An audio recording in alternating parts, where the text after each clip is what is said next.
Hi dears, welcome to Toss Academy. അപ്പോൾ കേരളത്തിലെ തന്നെ ഏറ്റവും നല്ല ഓൺലൈൻ കോച്ചിങ് സ്ഥാപനമായിട്ടുള്ള ടോസ് അക്കാഡമി ഇന്ന് നിങ്ങൾക്ക് മുമ്പിലേക്ക് വളരെ എഫക്റ്റീവ് ആയിട്ടുള്ള ഒരു സെഷനുമായിട്ടാണ് എത്തിയിട്ടുള്ളത്.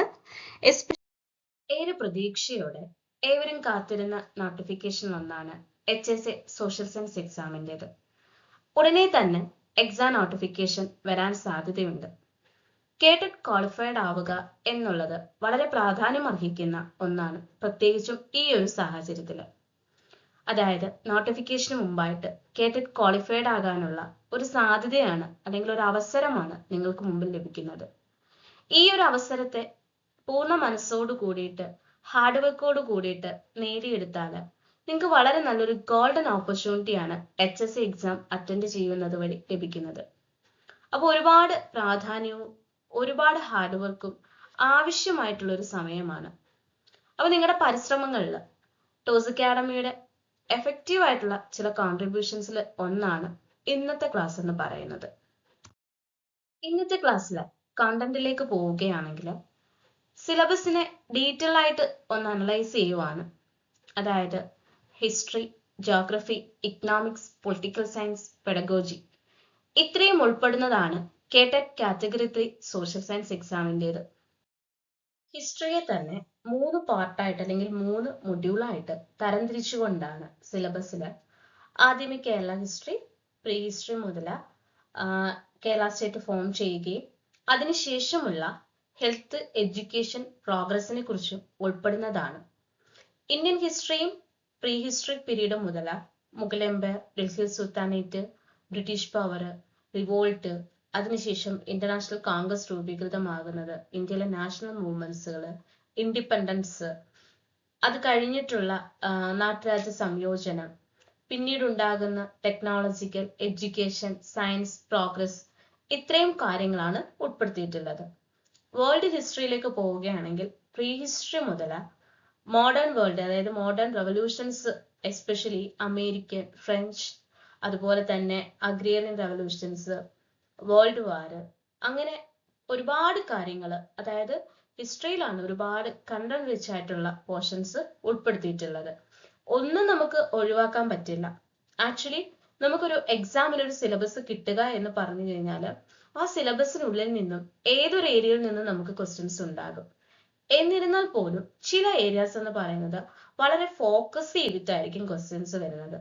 റിപ്പീറ്റ് ആയിട്ട് ആ ഒരു പോർഷൻസിൽ നിന്ന് ക്വസ്റ്റ്യൻസ് വരാറുണ്ട്. അങ്ങനെയുള്ള അപ്പൊ ഏറ്റവും സ്കോറിംഗ് ആയിട്ടുള്ള ഈ ഒരു പോർഷൻസ് എന്ന് പറയുന്നത് നമുക്ക് ഒരു എക്സാമിനും സ്കിപ്പ് ചെയ്യാൻ പാടില്ല. കാരണം കേട്ടിട്ട് ഇതുവരെ നിങ്ങൾക്ക് ലഭിച്ചിട്ടില്ല എന്നുണ്ടെങ്കിൽ നിങ്ങൾ ഈ ഒരു ഏരിയ മാത്രം പഠിച്ചിട്ട് പോയാൽ പോലും നിങ്ങൾക്ക് ക്ലിയർ ചെയ്യാൻ സാധിക്കും. കാരണം ഇതിന്റെ ഈ പറഞ്ഞിട്ടുള്ള ഈ സ്കോറിംഗ് ടോപ്പിക്കിന്റെ എല്ലാ ആംഗിളിൽ നിന്നുള്ള ക്വസ്റ്റ്യൻസും ഒന്ന് ജസ്റ്റ് വർക്ക്ഔട്ട് ചെയ്ത് കഴിഞ്ഞാൽ നിങ്ങൾക്ക് ഈസി ആയിട്ട് തന്നെ ക്രാക്ക് ചെയ്യാൻ പറ്റുന്ന ഒരു എക്സാം ആണ് കേട്ടറ്റ് എന്ന് പറയുന്നത്. അപ്പം കേരള ഹിസ്റ്ററിയിൽ സ്കോറിംഗ് ടോപ്പിക്കിനകത്ത് ആദ്യമേ ഉള്ള പോർഷൻസ് എന്ന് പറയുന്നത് പ്രീ ഹിസ്റ്ററി ആണ്. പ്രീ ഹിസ്റ്ററിക്കകത്ത് സംഘം ഏജ്, അതുപോലെ തന്നെ മെഗ്ലത്തിക് മോണുമെന്റ്സ്, അങ്ങനെയുള്ള പോർഷൻസ് എല്ലാം തന്നെ നന്നായിട്ട് പഠിച്ചു വെക്കുക. അതുപോലെ തന്നെ പ്രീ ഹിസ്റ്ററി എന്ന് പറയുമ്പോൾ നമ്മുടെ കേരളം എന്ന് പറയുന്നത് പ്രാചീന തമിഴകത്തിന്റെ ഭാഗമായിരുന്നു. അപ്പോൾ ആ ഒരു കാലയളവിൽ കേരളത്തിലേക്ക് വന്നിട്ടുള്ള വ്യവസായ വിഭാഗങ്ങൾ ഏതൊക്കെ, അതുപോലെ തന്നെ കേരള, തമിഴ്നാട് ഈ രണ്ട് പ്രാചീന തമിഴകം മൊത്തം ഭരിച്ചിരുന്ന രാജവംശങ്ങൾ, അതിൽ പ്രധാനമായിട്ടുള്ള രാജാക്കന്മാരുടെ പേരുകൾ, അവരുടെ നയങ്ങൾ, രീതികൾ, അങ്ങനെയുള്ള കാര്യങ്ങൾ അറിഞ്ഞിരിക്കുക. മെഗ്ലത്തിക് മോണുമെന്റ്സിലേക്ക് പോകുമ്പോൾ മെഗ്ലത്തിക് മോണുമെന്റ്സുമായി ബന്ധപ്പെട്ടിട്ടുള്ള ഓരോ സൈറ്റുകളാണ് അറിഞ്ഞിരിക്കേണ്ടത്.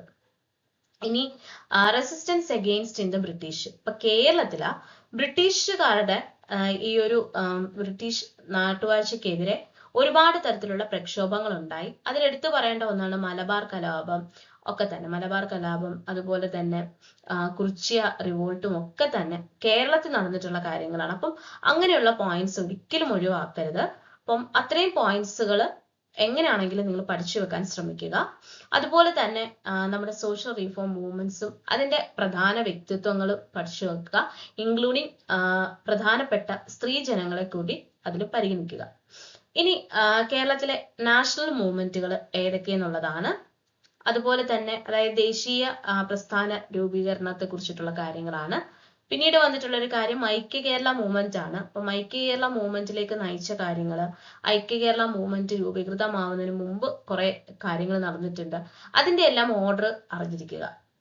ഇനി ഇന്ത്യൻ ഹിസ്റ്ററിയിലേക്ക് വരുമ്പോൾ, ഇന്ത്യൻ ഹിസ്റ്ററിയും ഈ പറയുന്നത് പോലെ ആദ്യമേ പ്രീ ഹിസ്റ്ററിക് പീരീഡ് തുടങ്ങുമ്പോൾ തന്നെ നമ്മൾ വേദിക് കാലഘട്ടങ്ങളെ കുറിച്ചിട്ടും അതിനുശേഷം ഉണ്ടായിരുന്ന ബുദ്ധ, അതുപോലെ തന്നെ വർദ്ധാസ്, മൗര്യ, അശോക, അങ്ങനെയുള്ള പോയിന്റ്സുകളെല്ലാം തന്നെ റിപ്പീറ്റ് ആയിട്ട് വരുന്നതാണ്. അപ്പം അതിൽ എല്ലാ കാര്യങ്ങളും നിങ്ങൾ അറിഞ്ഞിരിക്കണം. ആ കാലയളവിലെ പ്രധാനമായിട്ടുള്ള സാഹിത്യ കൃതികൾ ഏതൊക്കെ, അതിലെ സാഹിത്യകാരന്മാർ ഏതൊക്കെ, അല്ലെങ്കിൽ ഓരോ മേഖലയിലും നൈപുണ്യം നേടിയിട്ടുള്ള വ്യക്തിത്വങ്ങൾ ഏതൊക്കെ, അങ്ങനെയുള്ളത് അറിഞ്ഞിരിക്കാൻ ശ്രമിക്കുക. ഇനി ഡൽഹി സുൽത്താനേറ്റും മുഗൾ എംപയറും പഠിക്കുമ്പോൾ ഇയറും ആ വർഷം അല്ലെങ്കിൽ ആ ഒരു കാലയളവിൽ അവിടെ ഭരിച്ചിരുന്ന പ്രധാന ചക്രവർത്തി, അതുപോലെ തന്നെ അവരുടെ കോൺട്രിബ്യൂഷൻസ് എന്തൊക്കെയാണ് എന്നുള്ളത് അറിഞ്ഞിരിക്കുക. ഇനി ബ്രിട്ടീഷുകാര് ഇന്ത്യയിലേക്ക് വന്ന സാഹചര്യങ്ങള്, അതുപോലെ തന്നെ ഒരിക്കലും സ്കിപ്പ് ചെയ്യാൻ പറ്റാത്തൊരു പോർഷനാണ് റിവോൾട്ട് 1857 എന്ന് പറയുന്നത്. മേ ബി ചില എക്സാമിന് ഡയറക്റ്റ് ആയിട്ട് ചോദിക്കാറുണ്ട് ഒന്നാം സ്വാതന്ത്ര്യ സമരം നടന്ന വർഷം ഏതെന്നുള്ളത്. ഓക്കെ, അപ്പം ഈ ഒരു പോർഷൻ ഒരിക്കലും സ്കിപ്പ് ചെയ്യരുത്. ഇനി റിവോൾട്ട് ഓഫ് 1857 പഠിക്കുന്ന സമയത്ത് ഓരോ അതായത് ഈ ഒരു റിവോൾട്ടിന്റെ ഓരോ പ്രദേശങ്ങളിലും ആ പ്രദേശങ്ങളിലെ പ്രധാനമായിട്ടുള്ള വ്യക്തിത്വങ്ങളെ പേരും അറിഞ്ഞിരിക്കാൻ ശ്രമിക്കുക. ഇപ്പം പറയുവാണെന്നുണ്ടെങ്കിൽ ബഹദൂർ ഷാ രണ്ടാമൻ അദ്ദേഹമുണ്ട്, അതുപോലെ തന്നെ ഝാൻസി റാണി, നാനാ സാഹിബ്. അപ്പം അവരുടെ ആ ഒരു റീജിയനും അവരുടെ ആ വ്യക്തിത്വങ്ങളുടെ പേരും അറിഞ്ഞിരിക്കാൻ ശ്രമിക്കുക. പിന്നെ ഇന്റർനാഷണൽ കോൺഗ്രസിന്റെ രൂപീകൃതവും അതിനെ കുറിച്ചിട്ടുള്ള അതിലെ പ്രധാന വ്യക്തിത്വങ്ങൾ, അതിന്റെ ഇയർ, അങ്ങനെ ഓരോ കാര്യങ്ങളും അറിഞ്ഞിരിക്കുക. അതുപോലെ തന്നെ നാട്ടുരാജ്യ സംയോജനത്തിലേക്ക് വരുമ്പോൾ അതിലേക്ക് നയിച്ച സാഹചര്യങ്ങള്, നാട്ടുരാജ്യ സംയോജനത്തില് ഓരോ രാജ്യങ്ങളും ലയിച്ചത്, അങ്ങനെയുള്ള വിശദമായിട്ടുള്ള കാര്യങ്ങളും അറിഞ്ഞിരിക്കാൻ ശ്രമിക്കുക. ദെൻ വേൾഡ് ഹിസ്റ്ററിയിലേക്ക് വരുമ്പോൾ ആൻഷ്യൻ സിവിലൈസേഷൻസ്, അതായത് മെസപ്പൊട്ടോമിയൻ, ഈജിപ്ഷ്യൻ, ചൈനീസ്, ഇത് മൂന്നുമാണ് ആൻഷ്യൻ സിവിലൈസേഷനകത്ത് നമുക്ക് പഠിക്കാനുള്ളത്. അപ്പം അതുപോലെ തന്നെ ഗ്രീക്ക്, റോമൻ അതും ഉൾപ്പെടുന്നുണ്ട്. ഇതെല്ലാം തന്നെ കൃത്യമായിട്ട് പഠിച്ചു വെക്കുക. ദെൻ റിലീജിയൻസിനെ കുറിച്ച് പറയുന്നുണ്ട്. അതുപോലെ തന്നെ റിനൻസൻസിനകത്ത് എടുത്തു പറയേണ്ട കാര്യങ്ങൾ എന്ന് പറയുമ്പോൾ ഇൻക്ലൂഡിങ് ഇപ്പൊ നവോത്ഥാനം എന്ന് പറയുമ്പോൾ ഓരോ വ്യക്തിത്വങ്ങളും അവരുടെ പ്രധാന വാചകങ്ങളും മാത്രമല്ല ആ കാലയളവിലെ സാഹിത്യ കൃതികൾ അതെല്ലാം തന്നെ അറിഞ്ഞിരിക്കേണ്ടതായിട്ടുണ്ട്. ദെൻ ഗ്ലോറിയസ് റെവല്യൂഷനകത്ത് ഉൾപ്പെടുന്നതാണ് അമേരിക്കൻ റെവല്യൂഷൻ, ഫ്രഞ്ച് റെവല്യൂഷനും ഒക്കെ. ഇതിൽ ഒട്ടും സ്കിപ്പ് ചെയ്യാൻ പറ്റാത്തൊരു പോർഷനാണ് ഫ്രഞ്ച് റെവല്യൂഷൻ എന്ന് പറയുന്നത്. ദെൻ ഫസ്റ്റ് വേൾഡ് വാർ, അതേപോലെ തന്നെ സെക്കൻഡ് വേൾഡ് വാറും അറിഞ്ഞിരിക്കണം. റഷ്യൻ റെവല്യൂഷൻ, നാസിസം ആൻഡ് ഫാസിസം, ഇത്രയും പോയിന്റ്സ് ആണ് റിപ്പീറ്റ് ആയിട്ട് വരാറുള്ളത്. അപ്പം ഇത്രയും കാര്യങ്ങൾ, അതായത് ഈ പറഞ്ഞ കാര്യങ്ങൾ നിങ്ങളൊന്ന് പ്രത്യേകം നോട്ട് ചെയ്ത് ഇതിന്റെ നോട്ട്സ് തയ്യാറാക്കി പഠിച്ചാൽ പോലും ഹിസ്റ്ററിയിൽ നിന്ന് നിങ്ങൾക്ക് അത്യാവശ്യം മാർക്ക് സ്കോർ ചെയ്യാവുന്നതാണ്. ഇനി നമ്മൾ ഈ പറഞ്ഞ പോയിന്റ്സിനെ, അതായത് ഇപ്പൊ നമ്മൾ തൊട്ടു മുമ്പ് പറഞ്ഞിരുന്ന കാര്യങ്ങളിൽ നിന്നും ഒന്നുകൂടി നമ്മുടെ സിലബസിനെ ഒന്ന് ചുരുക്കുക. അതായത് ഈ പോർഷൻസ് നിങ്ങൾ ഒരിക്കലും സ്കിപ്പ് ചെയ്യരുത്. അതായത് നമ്മൾ ഒരു ഇൻഡക്ഷനും ഡിഡക്ഷനും പഠിച്ചിട്ടുണ്ടല്ലോ, അതായത് general to particular, particular to general എന്ന് പറഞ്ഞിട്ട്. അപ്പൊ നമ്മളിവിടെ ഒരു പർട്ടിക്കുലറിൽ നിന്നും ഒരു ജനറൽ ടോപ്പിക്കിൽ നിന്നും ഒരു പർട്ടിക്കുലർ ടോപ്പിക്കിലേക്ക് വരുവാണ്. അതായത് ഡിഡക്ഷൻ ആണ്. നമ്മൾ ആദ്യമേ പറഞ്ഞ ആ വലിയ എൻ്റെ സിലബസിൽ നിന്നും ഏറ്റവും അത്യന്താപേക്ഷിതമായിട്ട് അറിഞ്ഞിരിക്കേണ്ട കുറച്ച് കാര്യങ്ങളാണ്. അതായത് ഒട്ടും സ്കിപ്പ് ചെയ്യാൻ പാടില്ലാത്ത ഒരു പോർഷൻസ് ആണ് തന്നിട്ടുള്ളത്. അതിൽ പ്രീ ഹിസ്റ്ററി, കേരളയുടെ പ്രീ ഹിസ്റ്ററിയിലെ സംഘം ഏജും, ആ സംഘം ഏജിനെ കുറിച്ച് പഠിക്കുമ്പോൾ ആ സംഘം കാലയളവിലെ കൃതികൾ പ്രധാനമായിട്ടും പഠിക്കണം. ആ കൃതികൾ എഴുതിയിട്ടുള്ള വ്യക്തികളുടെ പേര് പഠിക്കണം. ഓക്കെ, ഇപ്പൊ ഒരു ഉദാഹരണം പറയണമെങ്കിൽ തോൽക്കാപ്പിയം എന്തിനെ കുറിച്ച് പറയുന്നതായിരുന്നു? ഗ്രാമറിനെ കുറിച്ച് പറയുന്നതായിരുന്നു കേട്ടോ. ഇനി നമ്മൾ നാഷണൽ റീഫോം മൂവ്മെന്റ്സും ലീഡേഴ്സ് അങ്ങനെയുള്ള കാര്യങ്ങൾ ഓൾറെഡി സിലബസിൽ ഉണ്ടെന്ന് പറഞ്ഞു. അതിൽ എടുത്തു പറയേണ്ട ഒരു കാര്യമാണ് പഴശ്ശിരാജ, വേലുത്തമ്പി, പാലിയത്തച്ഛൻ. ഇവരുടെ കോൺട്രിബ്യൂഷൻസ് വളരെ ഇമ്പോർട്ടന്റ് ആണ്, അത് അറിഞ്ഞിരിക്കുക. അതുപോലെ അവരുടെ ആ ഓരോ പ്ലേസുകൾ അതും, അതായത് ഇപ്പൊ വേലുത്തമ്പി ദളവയുടെ കാര്യം പറഞ്ഞെങ്കിൽ കുണ്ടറ വിളംബര, അങ്ങനെയുള്ള ഓരോ കാര്യങ്ങളും വ്യക്തമായിട്ട് അറിഞ്ഞിരിക്കുക. ഇനി നമ്മുടെ കേരളത്തിൽ നടന്നിട്ടുള്ള കുറിച്യ റിവോൾട്ട്, അതുപോലെ തന്നെ agrarian struggle in Malabar, Malabar ലഹള അഥവാ മാപ്പിള ലഹള എന്നുള്ള പേരിലാണ് അറിയപ്പെടുന്നത്. അപ്പം ഈ കാര്യങ്ങളൊക്കെ തന്നെ നമ്മൾ ഒട്ടും സ്കിപ്പ് ചെയ്യാൻ പാടില്ല. അതായത് എൻ്റെ സിലബസിൽ നിന്നും സെലക്റ്റീവ് ആയിട്ട് നോക്കുവാണെങ്കിൽ ഇത്രയും പോർഷൻസ് എങ്ങനെ പോയാലും അറിഞ്ഞിരിക്കണം. കേരള റിനൈസൻസും നാഷണൽ മൂവ്മെന്റ്സും പഠിക്കുക. ഇന്ത്യൻ ഹിസ്റ്ററിയിലെ ഹാരപ്പൻ കൾച്ചർ, ഹാരപ്പൻ കൾച്ചറിനെ കുറിച്ച് പഠിക്കുമ്പോൾ ഹാരപ്പൻ കൾച്ചറിന്റെ വിവിധ സൈറ്റുകൾ, ആ സൈറ്റുകളിൽ നിന്നും കിട്ടിയിട്ടുള്ള എവിഡൻസ്. ഒരു ഉദാഹരണം പറയുകയാണെങ്കിൽ ഗ്രേറ്റ് ബാത്ത് അഥവാ മഹാസ്നാനഘട്ടം എവിടെ നിന്ന് ലഭിച്ചിട്ടുള്ളത്? മോഹൻജൊദാരോയിൽ നിന്നുമാണ് ലഭിച്ചിട്ടുള്ളത്.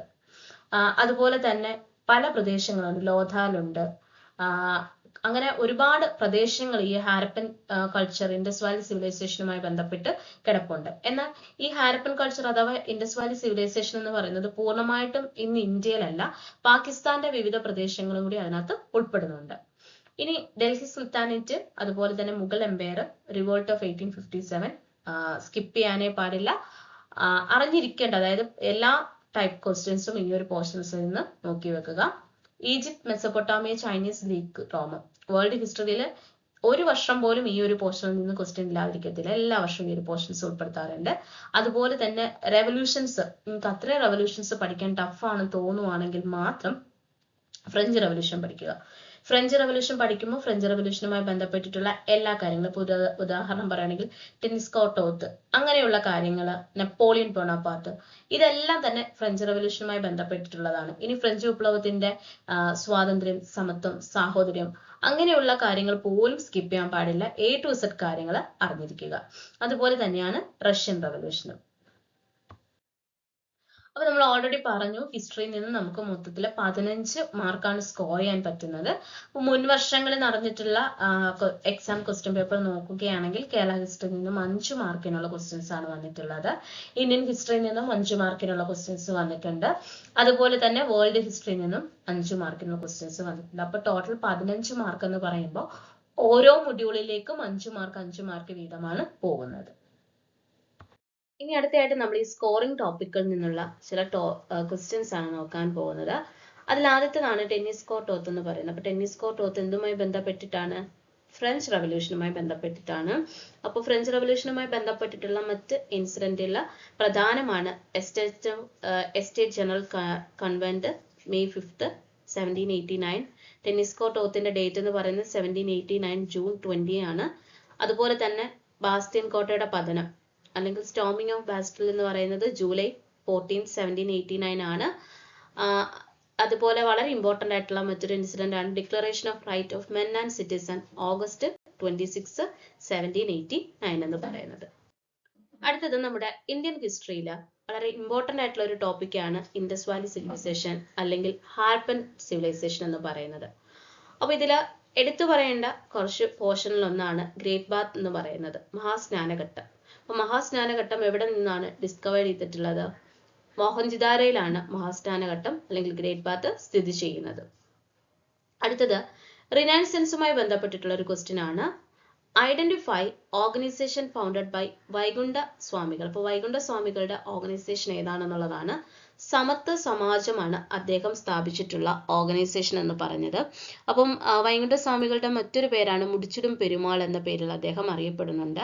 അപ്പോൾ അദ്ദേഹത്തിന്റെ ജനന സ്ഥലം എന്ന് പറയുന്നത് നാഗർകോവിലാണ്. അപ്പം അദ്ദേഹത്തിന്റെ പ്രധാനമായിട്ടും തെക്കേ ഇന്ത്യയിൽ ആദ്യമായി കണ്ണാടി പ്രതിഷ്ഠ നടത്തിയത് വൈകുണ്ഠ സ്വാമികളാണ്.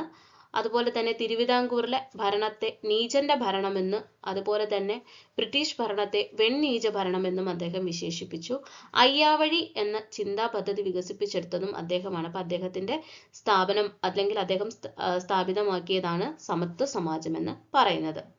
ഇനി നമ്മുടെ സംഘം ഏജും, അതായത് കേരള ഹിസ്റ്ററിയിലെ സംഘം ഏജുമായി ബന്ധപ്പെട്ട് വരുന്ന ഒരു പോർഷനാണ്. Which among the following geographical feature തിനൈ കാൾഡ് പാലെ. ഇപ്പൊ പാലെ എന്ന് പറയുന്ന ആ ഒരു ജോഗ്രഫിക്കൽ ഫീച്ചറിന്റെ പ്രത്യേകത എന്തെന്നുള്ളതാണ്. അപ്പൊ നമുക്ക് ഐന്ദണകൾ ഏതൊക്കെയാണെന്ന് നോക്കാം. കുറിഞ്ഞി, ഹില്ലി ഓർ മൗണ്ടൈൻ ഏരിയാസ് ആണ് കുറിഞ്ചി എന്ന് പറയുന്നത്. മുല്ലൈ എന്ന് പറയുന്നത് ഫോറസ്റ്റ് ഏരിയ ആണ്. മരുതം എന്ന് പറയുന്നത് ഫെർട്ടിൽ റിവൈൻ വാലി ആണ്. നെയ്തൽ കോസ്റ്റൽ റീജിയൻ ആണ്. പാലൈ എന്ന് പറയുന്ന പ്രദേശം ഡെസർട്ട് ആണ്. അപ്പോൾ ഡെസർട്ട് ആയിട്ടുള്ള പോർഷൻ ആണ്. അപ്പൊ ഡ്രൈലാൻഡ് ആണ് കറക്റ്റ് ആൻസർ എന്ന് പറയുന്നത്. അടുത്തത് ജോഗ്രഫി ആണ്. അപ്പം ഹിസ്റ്ററിന്നും ജോഗ്രഫിന്നുമാണ് നമുക്ക് 15 മാർക്കിന്റെ ക്വസ്റ്റ്യൻസ് വരാറുള്ളത്. ഓക്കെ, അപ്പോ ജോഗ്രഫിയിൽ ഏകദേശം നമുക്ക് 7 മൊഡ്യൂളുകളാണ് ഉൾപ്പെടുന്നത്. Atmosphere, lithosphere, hydrosphere, modern techniques in geography, continents of the world, India. India എന്ന് പറയുമ്പോൾ തന്നെ സ്പ്ലിറ്റ് ചെയ്ത് പഠിക്കേണ്ടതായിട്ടുണ്ട്. ഇന്ത്യയുടെ physical aspect, economic aspect, human aspect, അതുപോലെ തന്നെ മാപ്പ് ആൻഡ് മാപ്പ് സ്റ്റഡി. ഇതിൽ അറ്റ്മോസ്ഫിയറിനകത്ത് പ്രധാനമായിട്ടും അറ്റ്മോസ്ഫിയറിന്റെ സ്ട്രക്ചർ, കമ്പോസിഷൻ, ടെമ്പറേച്ചർ സോണുകൾ, അതുപോലെ തന്നെ ഗ്ലോബൽ പ്രഷർ ബെൽറ്റുകൾ, ഓസോൺ ഡിപ്ലഷൻ, ഗ്ലോബൽ വാർമിങ്, അങ്ങനെയുള്ള കാര്യങ്ങളാണ് ഉൾപ്പെടുന്നത്. ഇനി ലിത്തോസ്ഫിയറിനകത്ത് വരുന്നത് plate movements, earthquake, volcanoes, weathering, mountains, plates, അതുപോലെ wind, change in lithosphere due to intervention of മാൻ.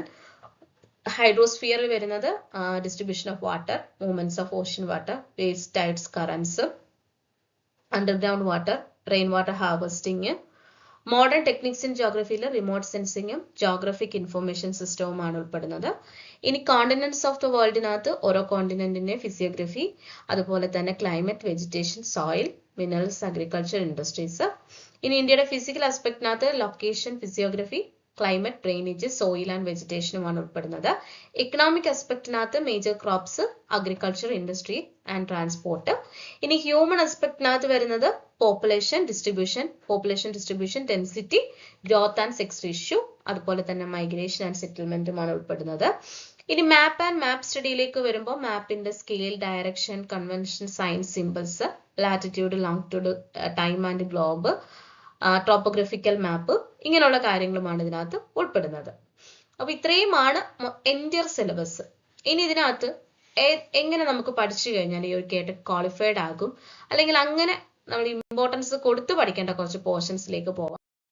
അപ്പൊ ഇതിൽ റിപ്പീറ്റ് ആയിട്ട് വരുന്ന പോർഷൻസ് ഉൾപ്പെടുന്നതാണ് അറ്റ്മോസ്ഫിയറിലെ ടോപ്പിക്കുകൾ, ലിത്തോസ്ഫിയർ, അതുപോലെ തന്നെ hydrosphere, modern techniques, continents of the world, physical aspect, economic aspect, human aspect, map and map study.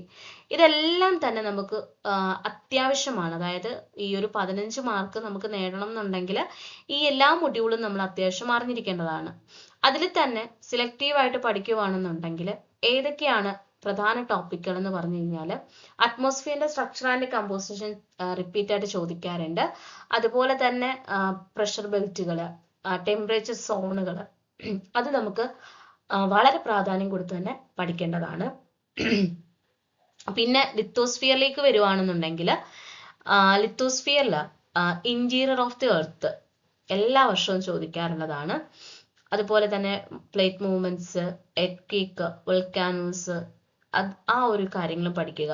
പിന്നെ lithosphere ഒരു സ്പെഷ്യാലിറ്റി എന്ന് പറയുന്നത് നമ്മൾ അധികം മെനക്കെടാത്തൊരു പോർഷനാണ് ഈ പറഞ്ഞ ഇന്റർവെൻഷൻ ഓഫ് മാൻ, അതായത് മനുഷ്യൻ മൂലം ലിത്തോസ്ഫിയറിൽ ഉണ്ടാകുന്ന മാറ്റങ്ങൾ. അതിൽ മണ്ണിനെ കുറിച്ചിട്ട്, അതായത് സോയിൽ ഡേ ഒക്കെ എന്നാണെന്നുള്ളതൊക്കെ ചോദിക്കാറുണ്ട്. അടുത്തായിട്ട് വരുന്ന ഹൈഡ്രോസ്ഫിയർ ആണ്. ഹൈഡ്രോസ്ഫിയറിൽ നമ്മൾ ആദ്യമേ തന്നെ ഓഷ്യൻസ്, കറൻസ്, ടൈഡ്സ്, ആ ഒരു പോർഷൻസ് അറിഞ്ഞു വെക്കുക. പിന്നീട് എപ്പോഴും ചോദിക്കാറുള്ള ഒരു ഏരിയ ആണ് റെയിൻ വാട്ടർ ഹാർവെസ്റ്റിംഗ് എന്നൊരു പോർഷൻ. മോഡേൺ ടെക്നിക്സ് ഇൻ ജോഗ്രഫിക്കകത്ത് റിമോട്ട് സെൻസിങ്ങും അതുപോലെ തന്നെ GPS കുറിച്ചിട്ടും അതിൽ വന്നിട്ടുള്ള പുതിയ ഇന്നോവേറ്റീവ് ആയിട്ടുള്ള കാര്യങ്ങളൊക്കെ എല്ലായ്പ്പോഴും വരാറുള്ളതാണ്. കോണ്ടിനെന്റ്സ് ഓഫ് ദ വേൾഡ്, അത് ഓരോ കോണ്ടിനെന്റിന്റെയും സ്പെഷ്യാലിറ്റി അറിഞ്ഞു തന്നെ പഠിച്ചു പോവുക. ഇനി ഇന്ത്യൻ ജോഗ്രഫിയിൽ physical aspect, economic aspect, human aspect. ഇതിൽ ഫിസിക്കൽ ആസ്പെക്റ്റിനകത്ത് സ്കിപ്പ് ചെയ്യാനേ പാടില്ലാത്തൊരു പോർഷനാണ് നമ്മുടെ ഇന്ത്യയുടെ ലൊക്കേഷനെ കുറിച്ചിട്ട്. ലൊക്കേഷന് എല്ലാ വർഷവും ചോദിക്കാറുണ്ട്. അത് വിത്ത് ലാറ്റിറ്റ്യൂഡ് ആൻഡ് ലോങ്ങിറ്റ്യൂഡ് ആണ് മിക്കപ്പോഴും ചോദിക്കാറുള്ളത്. ദെൻ ഇക്കണോമിക് ആസ്പെക്റ്റിനെ കുറിച്ച് പറയുമ്പോഴും അതിലും വരാറുള്ള ഒരു പോർഷൻ എന്ന് പറയുമ്പോൾ നമ്മൾ ഈ ക്രോപ്പുകൾ, അതിന്റെ ഓരോ സീസൺ, ഇപ്പം ഖാരിഫ്, റാബി, അങ്ങനെ പല ഇനം വിള കാലയളവുണ്ടല്ലോ. അപ്പം ആ കാലയളവും ആ സമയത്ത് ഉത്പാദിപ്പിക്കുന്ന പ്രധാന വിളകളും ഏതൊക്കെയാണെന്നുള്ളത് അറിഞ്ഞിരിക്കേണ്ടതായിട്ടുണ്ട്. പിന്നെ ഓരോ ഇൻഡസ്ട്രികൾ എന്തിന്റെ അടിസ്ഥാനത്തിൽ, ഇപ്പൊ ചണത്തിന്റെ ഇൻഡസ്ട്രികളുണ്ട്, കരിമ്പിന്റെ ഇൻഡസ്ട്രി ഉണ്ട്. അപ്പം അങ്ങനെയുള്ള ഇൻഡസ്ട്രികളെ കുറിച്ചിട്ട് അറിഞ്ഞിരിക്കുക. പിന്നെ ഇക്കണോമിക് ആസ്പെക്റ്റിനകത്ത് തന്നെ വരുന്നൊരു പോർഷനാണ് ട്രാൻസ്പോർട്ടേഷനെ കുറിച്ചിട്ടും ഒക്കെ തന്നെ. ഹ്യൂമൻ ആസ്പെക്ട് എന്ന് പറയുമ്പോൾ ഏറ്റവും കൂടുതൽ നമ്മുടെ സെൻസസ് റിപ്പോർട്ടിന്റെ കാര്യങ്ങളാണ് അതിനകത്ത് കവർ ചെയ്യുന്നത്. അതായത് 6th ഇഷ്യൂ, അതുപോലെ തന്നെ human education index, human development index, അങ്ങനെയുള്ള കുറെ കാര്യങ്ങളാണ് അതിനകത്ത് ഉൾപ്പെടാറുള്ളത്. പിന്നെ മൈഗ്രേഷൻ ആൻഡ് സെറ്റിൽമെന്റും ആ ഒരു പോർഷനകത്ത് വരുന്നുണ്ട്. ദെൻ മാപ്പ് ആൻഡ് മാപ്പ് സ്റ്റഡിക്കകത്ത് എല്ലാം അറിഞ്ഞിരിക്കണം. അതായത് മാപ്പിന്റെ സ്കെയിൽ, ഡയറക്ഷൻ, പിന്നെ മാപ്പിനെ കുറിച്ചിട്ടുള്ള നോളജ്, അതിനെ കുറിച്ചുള്ള ക്വസ്റ്റ്യൻസ് വരാറുണ്ട്. പിന്നെ കൊണ്ടൂർ, അതായത് ടോപ്പോഗ്രഫിക്കൽ മാപ്പുകൾ. അപ്പൊ നമ്മൾ എർത്തിന്റെ അറ്റ്മോസ്ഫിയറിനെ പ്രധാനമായിട്ടും 5ആയിട്ട് ഡിവൈഡ് ചെയ്യുന്നു. ട്രോപ്പോസ്ഫിയർ, സ്ട്രാറ്റോസ്ഫിയർ, മീസോസ്ഫിയർ, അതുപോലെ തന്നെ തെർമോസ്ഫിയർ ആൻഡ് എക്സോസ്ഫിയർ എന്നിങ്ങനെ 5ആയിട്ട് ഡിവൈഡ് ചെയ്യുന്നുണ്ട്. അപ്പോൾ മുൻ വർഷങ്ങളിലെ ക്വസ്റ്റ്യൻസ് നോക്കിക്കഴിഞ്ഞാൽ അറിയാം ഇതിന്റെ ഓരോന്നിന്റെയും ദൂരവും, അതായത് എത്ര കിലോമീറ്റർ ഉയരത്തിലാണ് സ്ഥിതി ചെയ്യുന്നതെന്നും അതുപോലെ തന്നെ ഈ ഓരോ അന്തരീക്ഷ പാളിയിൽ നടക്കുന്ന പ്രതിഭാസങ്ങളെ കുറിച്ചിട്ടുമൊക്കെ എല്ലാ വർഷവും ക്വസ്റ്റ്യൻസ് വരാറുണ്ട്. Especially match the following questions ആണ് വന്നിട്ടുള്ളത്. ഇപ്പോൾ ഒരു ഉദാഹരണം പറയുവാണെന്നുണ്ടെങ്കിൽ ട്രോപ്പോസ്ഫിയർ എന്ന് പറയുന്നത് നമ്മുടെ അന്തരീക്ഷത്തിന്റെ അതായത് നമ്മുടെ ഭൂമിയുടെ അന്തരീക്ഷം എന്ന് പറയുന്നത് ട്രോപ്പോസ്ഫിയർ ആണ്. അതുപോലെ തന്നെയാണ് സ്ട്രാറ്റോസ്ഫിയറിൽ ഓസോൺ പാളി സ്ഥിതി ചെയ്യുന്നത്. എയർക്രാഫ്റ്റ് തുടങ്ങിയിട്ടുള്ള കാര്യങ്ങളൊക്കെ പോകുന്നത് സ്ട്രാറ്റോസ്ഫിയറിലാണ്. ഇനി ട്രോപ്പോസ്ഫിയർ എന്ന് പറയുമ്പോൾ അവിടെ സാറ്റലൈറ്റുകളാണ് ഉൾപ്പെടുന്നത്. അടുത്തതായിട്ട് ഈ പിക്ചർ തന്നിരിക്കുന്നത് പോലെ തന്നെ മാപ്പാണ്. മുടങ്ങാതെ ചോദിക്കുന്ന ഒരു ക്വസ്റ്റ്യൻ ആണ് മാപ്പിന്റെ ഡയറക്ഷൻ, അതുപോലെ തന്നെ സ്കെയില്, മെഷർമെന്റ് രീതികൾ, അതോടൊപ്പം തന്നെ ടോപ്പോഗ്രഫിക്കൽ മാപ്പ്, അതിന്റെ ഫീച്ചേഴ്സ്, പിന്നെ മാപ്പിലെ ഓരോ ഇൻഡിക്കേഷൻസുകൾ, അതായത് കൺവെൻഷണൽ സൈൻസ് ആൻഡ് സിമ്പിൾസ് മുടങ്ങാതെ വരുന്ന ഒരു പോർഷനാണ്. ഇന്ത്യൻ ജോഗ്രഫിയിൽ റിപ്പീറ്റ് ആയിട്ട് വരുന്ന ഒരു കാര്യമാണ് ഇന്ത്യയുടെ ലൊക്കേഷനെ കുറിച്ചിട്ട്. അതേപോലെ തന്നെ ഹിമാലയൻ, ഇന്ത്യൻ റിവേഴ്സ്, ഉപഭൂഖണ്ഡങ്ങൾ, ഉപദ്വീപീയ പീഠഭൂമി, അങ്ങനെയുള്ള പോർഷൻസ് റിപ്പീറ്റ് ആയിട്ട് തന്നെ വന്നിട്ടുള്ളതാണ്. സോ നമുക്കിതിനകത്ത് ഏറ്റവും സ്കോറിംഗ് ടോപ്പിക്കുകൾ എന്ന് പറയുമ്പോൾ structure and composition, temperature zone and seasons. അപ്പോൾ സീസൺസ് ഒക്കെ പഠിക്കുന്ന സമയത്ത് നമ്മൾ ഓരോ സീസണിന്റെയും ആ ഒരു ഡ്യൂറേഷൻ അറിഞ്ഞു വെക്കുക. അതായത് ഏത് ഡേറ്റ് മുതലാണ് ആ ഒരു സീസൺ ആരംഭിക്കുന്നത്, അങ്ങനെയുള്ള കാര്യങ്ങളൊക്കെ അറിഞ്ഞിരിക്കാൻ ശ്രമിക്കുക. അതുപോലെ തന്നെ വരുന്ന മറ്റൊരു പോയിന്റ് ആണ് ഇന്റീരിയർ ഓഫ് എർത്ത്. അതും റിപ്പീറ്റ് ആയിട്ട് വരുന്ന ഒരു പോർഷൻ ആണ്. പ്ലേറ്റ് മൂവ്മെന്റ്സ്, എർത്ത്ക്വേക്ക്, വൾക്കാനോസ്, വെതറിങ്ങും ഒക്കെ തന്നെ നമുക്ക് ക്വസ്റ്റ്യൻസിനകത്ത് സ്ഥിരം കാണാൻ പറ്റുന്ന ഏരിയാസ് ആണ്. വേവ്സ്, ടൈഡ്സ്, കറണ്ട്, അത് ഡിഫറെന്റ് ടൈപ്പ് ഓഫ് വേവ്സ് ഉണ്ട്, ടൈഡ്സ് ഉണ്ട്, കറണ്ട് ഉണ്ട്. അത് ഏതൊക്കെയാണ് എന്നുള്ളത് വ്യക്തമായിട്ട് അറിഞ്ഞിരിക്കുക. മാപ്പ് ആൻഡ് മാപ്പ് സ്റ്റഡി റിപ്പീറ്റ് ആയിട്ട് വരുന്നൊരു പോർഷൻ ആണ്. റിമോട്ട് സെൻസിങ്, അതുപോലെ തന്നെ ലൊക്കേഷൻ, അങ്ങനെയുള്ള കാര്യങ്ങൾ, especially location, physiography and climate. അത് ഇന്ത്യൻ ജോഗ്രഫിയിലാണ് ഈ ലൊക്കേഷൻ, ഫിസിയോഗ്രഫി, ക്ലൈമറ്റ്, ഈ 3 കാര്യങ്ങളും നിങ്ങൾ അറിഞ്ഞിരിക്കാൻ ശ്രമിക്കണം. ഇപ്പോൾ ക്ലൈമറ്റിനെ കുറിച്ച് പറയുവാണെന്നുണ്ടെങ്കിൽ എസ്പെഷ്യലി ചോദിക്കുന്നതെന്ന് പറയാം മൺസൂൺ ആണ്.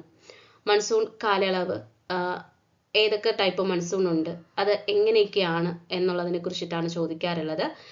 ദെൻ മേജർ ക്രോപ്സിനെ കുറിച്ച് ചോദിക്കാറുണ്ട്. നമ്മുടെ ഇന്ത്യയിൽ കൃഷി ചെയ്യുന്ന പ്രധാനമായിട്ടുള്ള വിളകൾ ഏതൊക്കെ, അവയുടെ കാലങ്ങൾ ഏതൊക്കെയാണെന്ന് ഓൾറെഡി നമ്മൾ പറഞ്ഞു പോയിട്ടുണ്ട്. ഖാരിഫ്, റാബി, സെയ്ദ്, അങ്ങനെയുള്ള വിള ഇവിടെ സീസണുകൾ വ്യക്തമായിട്ട് അറിഞ്ഞിരിക്കുക. അതുപോലെ തന്നെ ഇൻഡസ്ട്രീസ് ആൻഡ് ട്രാൻസ്പോർട്ട് മിക്കവാറും ചോദിക്കാറുള്ളൊരു പോർഷനാണ്. ഇനി ഹ്യൂമൻ ജോഗ്രഫിയിൽ ഉൾപ്പെടുന്ന ഒരു പോർഷൻ എന്ന് പറയുന്നത് പോപ്പുലേഷൻ ഡെൻസിറ്റി ആണ്. Population distribution, density, sex ratio, growth, അങ്ങനെയുള്ള കാര്യങ്ങളൊക്കെയാണ് റിപ്പീറ്റ് ആയിട്ട് വന്നിട്ടുള്ളത്. തന്നിരിക്കുന്ന ക്വസ്റ്റ്യനകത്ത് റിപ്പീറ്റ് ആയിട്ട് വരുന്ന പോർഷൻസിൽ നിന്നുള്ളതാണ്. ആദ്യമേ തന്നെ മാച്ച് ദ ഫോളോവിങ് ആണ്. അതിൽ ട്രോപ്പോസ്ഫിയർ, സ്ട്രാറ്റോസ്ഫിയർ, മീസോസ്ഫിയർ, തെർമോസ്ഫിയർ തന്നിട്ടുണ്ട്. ട്രോപ്പോസ്ഫിയർ എന്ന് പറയുന്നത് നോർമൽ ലാബ്സ് റേറ്റ് ആണ് സ്യൂട്ടബിൾ ആയിട്ട് വരുന്ന ഓപ്ഷൻ എന്ന് പറയുന്നത്. സ്ട്രാറ്റോസ്ഫിയറിന് മാച്ച് ആയിട്ട് വരുന്നത് ഓസോൺ ലെയർ സ്ഥിതി ചെയ്യുന്നത് സ്ട്രാറ്റോസ്ഫിയറിലാണ്. ഇനി മീസോസ്ഫിയർ എന്ന് പറയുന്നത് ഏറ്റവും കോൾഡസ്റ്റ് ആയിട്ടുള്ള ലെയർ ആണ്. അതുപോലെ തന്നെ തെർമോസ്ഫിയർ എന്ന് പറയുന്നത് അയണോസ്ഫിയറിന്റെ മറ്റൊരു പേരാണ് എന്തെന്ന് പറയുന്നത് തെർമോസ്ഫിയർ എന്ന് പറയുന്നത്. അപ്പോൾ ഇതിൽ കറക്റ്റ് ആയിട്ട് വരുന്നത് ഓപ്ഷൻ ബി ആണ് റൈറ്റ് ആൻസർ എന്ന് പറയുന്നത്.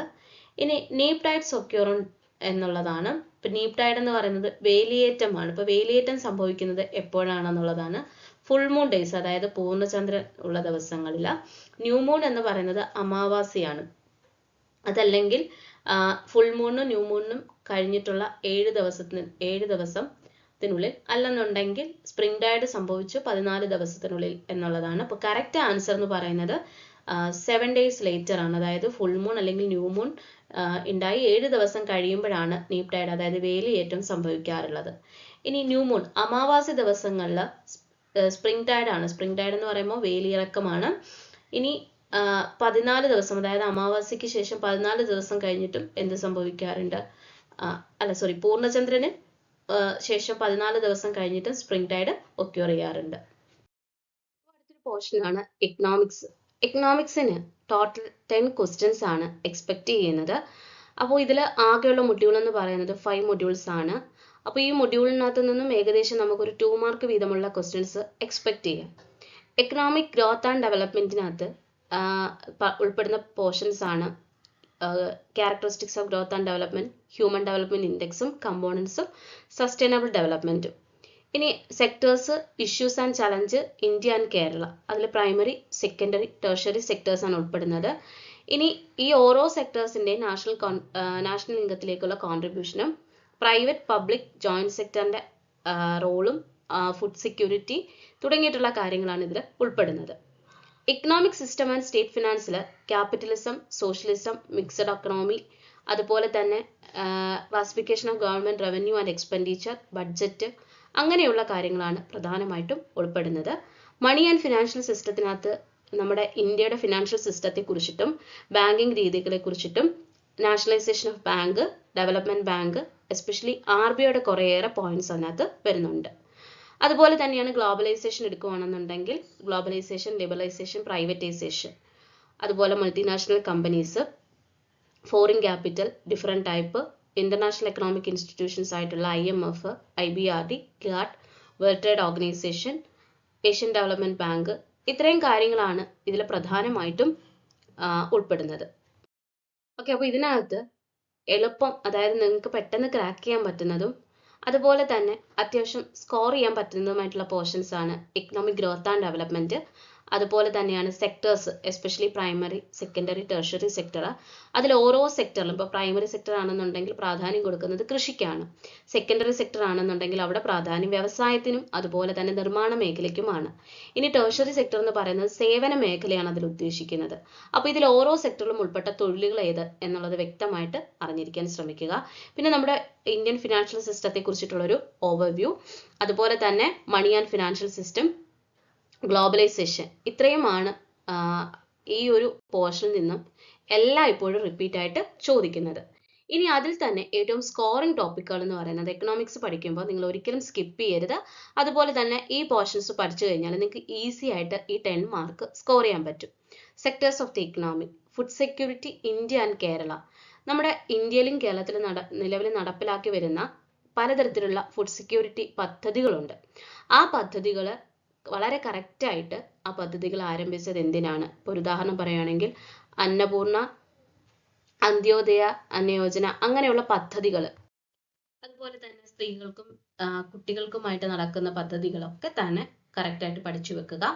ഇനി നമ്മുടെ എക്കണോമിക് സിസ്റ്റത്തിന്റെ ഓവറോൾ കാര്യങ്ങൾ, പബ്ലിക് എക്സ്പെൻഡിച്ചർ, പബ്ലിക് ഡെപ്റ്റ്, അതുപോലെ തന്നെ ദേശീയ വരുമാനത്തിന്റെ കാൽക്കുലേഷൻ മെത്തേഡുകൾ, ഇങ്ങനെയുള്ള കാര്യങ്ങളും സ്റ്റേറ്റ് ഫിനാൻസും അതിൽ എസ്പെഷ്യലി ബഡ്ജറ്റിനാണ് പ്രാധാന്യം കൊടുത്ത് പഠിക്കേണ്ടത്. ഇനി RBI and monetary regulation repeat ആയിട്ട് വരുന്നൊരു ക്വസ്റ്റ്യൻ ആണ്. അതിൽ RBIയുടെ റോള്, അതുപോലെ തന്നെ പവർ, RBIയുടെ അധികാരങ്ങൾ, ഇതെല്ലാം തന്നെ അറിഞ്ഞിരിക്കുക. ദെൻ ഗ്ലോബലൈസേഷൻ, ലിബറലൈസേഷൻ, പ്രൈവറ്റൈസേഷൻ, ഈ 3 പോയിന്റ്സുകളും എല്ലായ്പ്പോഴും വരുന്നൊരു ഏരിയ ആണ്. അതിൽ ഇവ നടപ്പിലാക്കിയ വർഷം, അതിന് മേൽനോട്ടം വഹിച്ച വ്യക്തികൾ, ഇതിൽ ഗ്ലോബലൈസേഷൻ എന്നുള്ളത് കൊണ്ട് ഉദ്ദേശിക്കുന്നത് എന്ത്, ലിബറലൈസേഷൻ, പ്രൈവറ്റൈസേഷൻ, ഇതൊക്കെ എല്ലായ്പ്പോഴും വരുന്നൊരു ക്വസ്റ്റ്യൻ ആണ് ഈ ഒരു ഏരിയയിൽ നിന്നും. ഇക്കണോമിക്സിൽ നിന്നും സ്കോറിംഗ് ടോപ്പിക്കുകൾ ഒന്നാണ് RBI എന്ന് പറഞ്ഞു. അപ്പോൾ അതുമായി ബന്ധപ്പെട്ടിട്ടുള്ള ഒരു ക്വസ്റ്റ്യൻ ആണ്. Which among the following is not function of RBI? RBIയുടെ പ്രധാന ഫംഗ്ഷൻ ആണ് കറൻസി ഇഷ്യൂ ചെയ്യുക, അതുപോലെ തന്നെ ഗവൺമെന്റിന്റെ ബാങ്കറായിട്ട് പ്രവർത്തിക്കുക, മറ്റ് ബാങ്കുകളുടെ ബാങ്കറായിട്ട് പ്രവർത്തിക്കുക, ഫോറിൻ എക്സ്ചേഞ്ചിനെ റെഗുലേറ്റ് ചെയ്യുക, അതുപോലെ തന്നെ നമ്മുടെ എക്കണോമിയിലെ ക്രെഡിറ്റിനെ കൺട്രോൾ ചെയ്യുക തുടങ്ങിയിട്ടുള്ള കാര്യങ്ങൾ.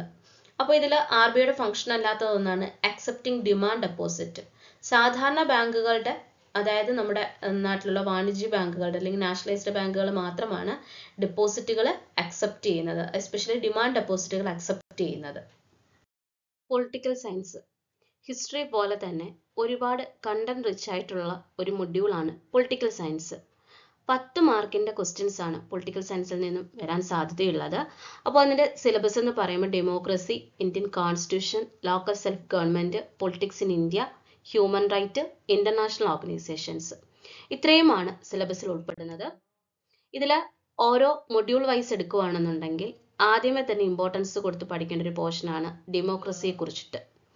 അതിനകത്ത് ഡെമോക്രസി നേരിടുന്ന വെല്ലുവിളികൾ, ഡെമോക്രസി എന്ന് പറയുന്ന ആ ഒരു കാര്യം ഉരുത്തിരിഞ്ഞത് എവിടെ നിന്ന്, അതായത് ആക്ച്വലി ഏതൻസിൽ നിന്നുമാണ് ഡെമോക്രസി എന്നൊരു പദം തന്നെ ഉണ്ടായത്. അപ്പം അങ്ങനെയുള്ള ആ ഒരു ഹിസ്റ്റോറിക്കലായിട്ടുള്ള കാര്യങ്ങളും അറിഞ്ഞിരിക്കാൻ ശ്രമിക്കുക. ഇന്ത്യൻ കോൺസ്റ്റിറ്റ്യൂഷനിലേക്ക് വരുമ്പോൾ പ്രധാനമായിട്ടും അറിഞ്ഞിരിക്കേണ്ടത് നമ്മുടെ ഫണ്ടമെന്റൽ റൈറ്റ്സ്, അതുപോലെ തന്നെ ഡ്യൂട്ടീസ്, റിട്സുകൾ, അമെൻമെന്റുകൾ, ഇങ്ങനെയുള്ള കാര്യങ്ങളാണ്. ഇനി മൂന്നാമത്തെ മൊഡ്യൂൾ എന്ന് പറയുന്നത് ലോക്കൽ സെൽഫ് ഗവൺമെന്റിനെ കുറിച്ചിട്ടുള്ളതാണ്. അപ്പോൾ ലോക്കൽ സെൽഫ് ഗവൺമെന്റ് എന്ന് പറയുമ്പോൾ അതിലും പ്രധാനമായിട്ടും വരുന്നത് 73rd and 74th അമെൻമെന്റ് ആണ്. ഇനി ഇന്ത്യൻ പൊളിറ്റിക്കൽ സിസ്റ്റത്തെ, അതായത് പൊളിറ്റിക്സ് ഇൻ ഇന്ത്യയിൽ പ്രധാനമായിട്ടും വരുന്നത് പാർട്ടീസ് ആണ്. അതിൽ നാഷണൽ പാർട്ടി ഏതൊക്കെയാണ്, സംസ്ഥാന തരത്തിലുള്ള പാർട്ടികൾ ഏതൊക്കെ, ലോക്കൽ തരത്തിലുള്ളത്, അങ്ങനെ ക്ലാസിഫൈ ചെയ്യുന്ന മാനദണ്ഡങ്ങൾ ഉൾപ്പെടെ അറിഞ്ഞിരിക്കുക. അതുപോലെ വരുന്നൊരു പോയിന്റാണ് ഹ്യൂമൻ റൈറ്റ്സ് എന്ന് പറയുന്നത്. ഹ്യൂമൻ റൈറ്റ്സ് എന്ന് പറയുന്ന അടുത്തൊരു മൊഡ്യൂളാണ്. ഹ്യൂമൻ റൈറ്റ്സിൽ പ്രധാനമായിട്ടും സ്ത്രീകൾക്കും അതുപോലെ കുട്ടികൾക്കുമായിട്ടുള്ള ഹ്യൂമൻ റൈറ്റ്സും കാര്യങ്ങളും അറിഞ്ഞിരിക്കുക. ഇന്റർനാഷണൽ ഓർഗനൈസേഷൻസ് ആണ് ലാസ്റ്റ് മൊഡ്യൂൾ എന്ന് പറയുന്നത്. ഇനി ഇതിലെ scoring ടോപ്പിക്കുകളാണ്.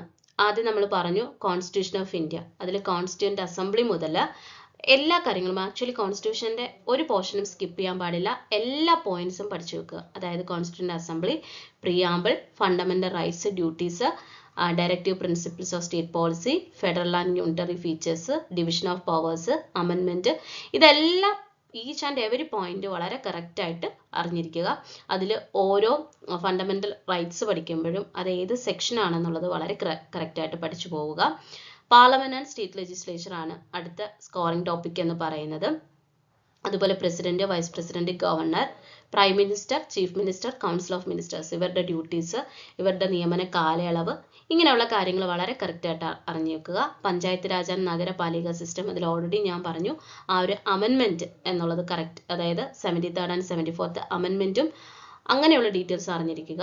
Then political parties and party system, അതുപോലെ ഇന്റർനാഷണൽ ഓർഗനൈസേഷൻ. ഇന്റർനാഷണൽ ഓർഗനൈസേഷനകത്ത് ഐക്യരാഷ്ട്ര സംഘടനയാണ് ഇതിൽ ഏറ്റവും ശ്രദ്ധേയമായിട്ടുള്ളത്. അപ്പോൾ ഐക്യരാഷ്ട്ര സംഘടനയുടെ കാര്യങ്ങളെല്ലാം അറിഞ്ഞിരിക്കുക എന്നുള്ളതാണ് പൊളിറ്റിക്കൽ സയൻസിൽ സ്കോർ ചെയ്യാനുള്ള വഴി എന്ന് പറയുന്നത്. നമ്മൾ പറഞ്ഞു ആർട്ടിക്കിൾ എല്ലാം തന്നെ അറിഞ്ഞിരിക്കുക എന്നുള്ളത്. അതിൽ പ്രധാനപ്പെട്ട ഒന്നാണ് കോൺസ്റ്റിറ്റ്യൂഷണൽ റെമഡീസ്. ഇതിനെക്കുറിച്ച് പറയുന്ന ആർട്ടിക്കിൾ എത്രയെന്നുള്ളത്.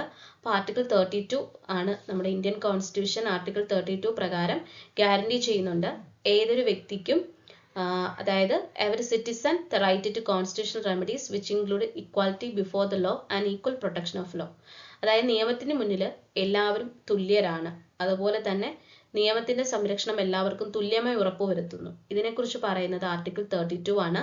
അപ്പോൾ റൈറ്റ് ടു കോൺസ്റ്റിറ്റ്യൂഷണൽ റെമഡീസിനെ കുറിച്ച് പറയുന്നത് ആർട്ടിക്കിൾ 32 ആണ്.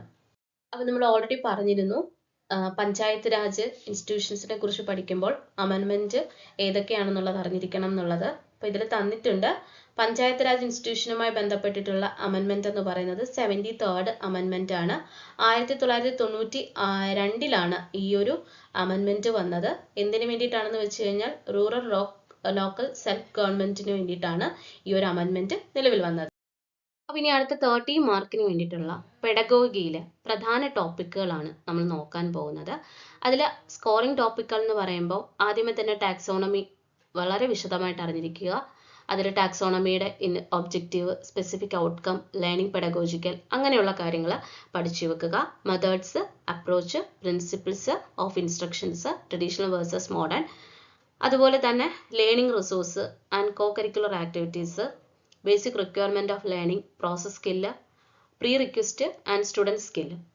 ഇവാലുവേഷൻ പ്രോസസ്സ് നിങ്ങൾക്ക് ഏവർക്കും അറിയാം, പലതരത്തിലുള്ള ഇവാലുവേഷൻ പ്രോസസ്സുകളുണ്ട് അല്ലേ. Summative, continuous evaluation. അപ്പം ഈ ഇവാലുവേഷൻ പ്രോസസ്സുകളൊക്കെ തന്നെ എല്ലാ വർഷവും എക്സാമിന് റിപ്പീറ്റ് ആയിട്ട് വരുന്ന ഒരു പോർഷനാണ്. Type of test, questions, merit and demerits, അതുപോലെ തന്നെ സോഷ്യൽ സയൻസ് സ്ട്രീം ആയതുകൊണ്ട് തന്നെ സോഷ്യൽ സയൻസ് ടീച്ചർ, നിങ്ങളൊരു സോഷ്യൽ സയൻസ് അധ്യാപികയാണെങ്കിൽ അവർക്ക് വേണ്ട ക്വാളിറ്റീസ്, അതുപോലെ തന്നെ ക്വാളിഫിക്കേഷൻ, പ്രൊഫഷണൽസ്. ഇതിൽ പെഡഗോജി എന്ന് പറയുമ്പോൾ ആക്ച്വലി നമ്മളൊരു അധ്യാപകരാവുകയാണെങ്കിൽ, എസ്പെഷ്യലി സോഷ്യൽ സയൻസ് അധ്യാപകരാവുകയാണെങ്കിൽ നമ്മൾ എങ്ങനെയാണ് നമ്മുടെ ടീച്ചിങ് കൊണ്ടുപോകുന്നത് എന്ന്, അതായത് ഇതിൻ്റെ ആൻസർ ഒക്കെ എപ്പോഴും ആൻസർ ചെയ്യാൻ പറ്റുന്നത് നിങ്ങളൊരു അധ്യാപികയാണ് അല്ലെങ്കിൽ ഒരു അധ്യാപകനാണ് എന്നുള്ളൊരു പോയിന്റ് ഓഫ് വ്യൂവിൽ വേണം ഇതിൻ്റെ ആൻസറുകൾ ചെയ്യാൻ. അതായത് ചിലപ്പം ഈ ഒരു സിലബസിൽ നിന്നും അല്ലാണ്ട് ക്വസ്റ്റ്യൻസ് വരാറുണ്ട് പെഡഗോജിയിൽ. അതുകൊണ്ട് നമ്മളൊരു അധ്യാപകരാണ് എന്നുള്ളൊരു വിചാരത്തോട് കൂടിയിട്ട് അതിൻ്റെ ആൻസർ ചെയ്യാൻ ശ്രമിക്കുക. HSA സോഷ്യൽ സയൻസ് നോട്ടിഫിക്കേഷൻ വരാനിരിക്കുന്ന ഈ ഒരു സാഹചര്യത്തിൽ ഡിസംബർ 2024 കേട്ടറ്റ് എന്ന് പറയുന്നത് വളരെ നിർണായകമായിട്ടുള്ള ഒരു എക്സാം തന്നെയാണ്. അപ്പോൾ നിങ്ങൾക്ക് എല്ലാവർക്കും ഈ ഒരു സെഷൻ വളരെ യൂസ്ഫുൾ ആണ് എന്ന് വിശ്വസിക്കുന്നു. ടോസ് അക്കാഡമിയിൽ കേട്ടറ്റ് ക്ലാസ്സുകൾക്ക് ജോയിൻ ചെയ്യാൻ താല്പര്യമുണ്ടെങ്കിൽ തന്നിരിക്കുന്ന നമ്പറിൽ കോൺടാക്റ്റ് ചെയ്യുക. All the best.